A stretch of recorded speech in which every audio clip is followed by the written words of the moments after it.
It begins!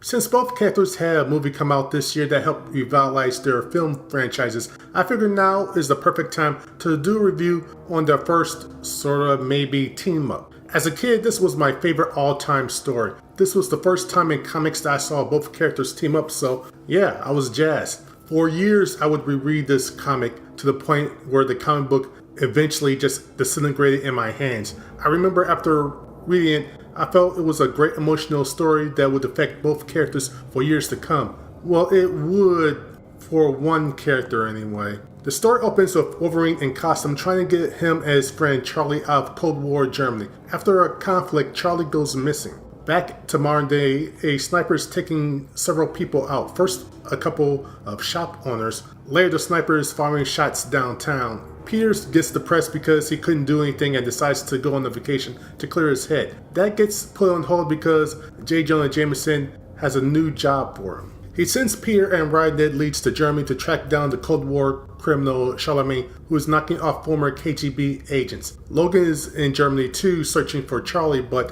winds up tracking down Pete to have a talk. After which, a very tragic event occurs to Pete when he gets back to his hotel room. Peter figures Logan knows more than what's going on than he's laying on and tries to track him down. This all leads to a fight between Spider-Man and Wolverine.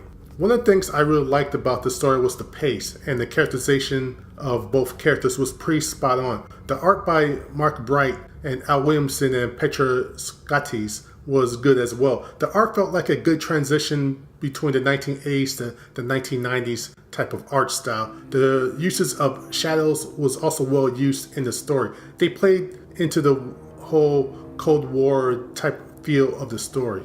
But as a kid, my favorite part of the story was the whole Spider-Man versus Wolverine fight. It doesn't disappoint. Even now, both guys came off as strong, and finally, someone wrote Peter as super strong. For some reason, in the 1980s, writers, I'm looking at you, Roger Stern, always underplayed his physical power. By the 1980s, he could lift or press 10 tons. Now he can go up as far as 25 tons. Some people like Tombstone and Kingpin shouldn't be able to go toe-to-toe with him physically and beat him. So when he was punching Wolverine hard enough to knock him through a stone tombstone, it felt good seeing that. As far as negatives, story-wise, looking back on it, the story was pretty predictable in how it was going to end. I'm sure part of this has to do with me having read the story before, and the fact that I'm older now and I've read over several or tens of thousands of different comic stories. The problem is who was doing what wasn't disguised that well. By page 5, I knew who the antagonist was going to be, and then on page 7, a seemingly random image of a person that Spidey suddenly focused on. I mean, come on, we know it's going to happen.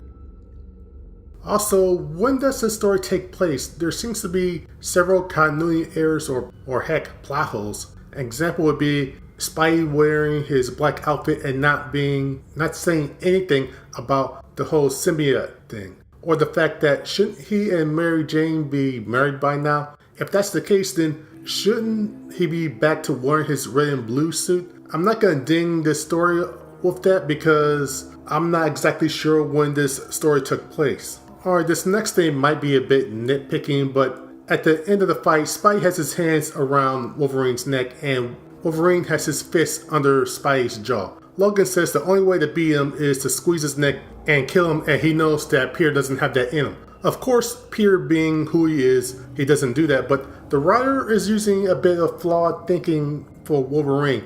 Even if Peter did quickly squeeze with all of his might, all Logan had to do was just flinched and Peter would be dead. Peter would have to concentrate, but Logan would just be able to kill Peter just on reflex in under a second. And there's a good chance that he would probably recover from whatever throat damage Peter caused. unless he suffocates, in which case both of them would be dead and no one wins.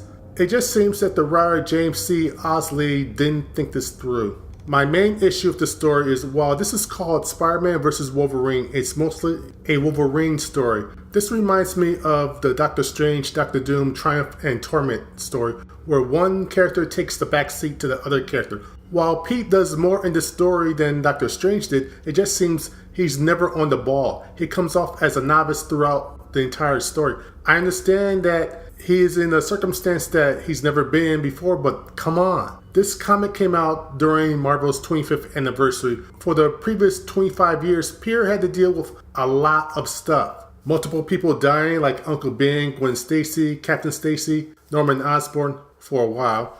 He had to deal with the original Clone Saga, the Hobgoblin, Gang War, Secret Wars, the Symbiote. So yeah, while Cold War Germany would be difficult to handle, he could do it. One of Peter's strongest abilities is being able to adapt on the fly. After that, many years, Peter's not a novice anymore. It just seems that the writer didn't understand how to write Peter Parker or Spider-Man. That being said, I do recommend this comic, just not as enthusiastic as I have felt in the past. I still like this story, however, I feel that in some ways the Peter Spidey portion of it just got the shaft. He was never on equal footing with Wolverine. He just basically was being led around by his nose. The way the story ended, it seemed to suggest that this will hang with Peter for the rest of his life. While I can believe some of that, at the end of the story, it really should have shown how this event would also affect Logan for the foreseeable future.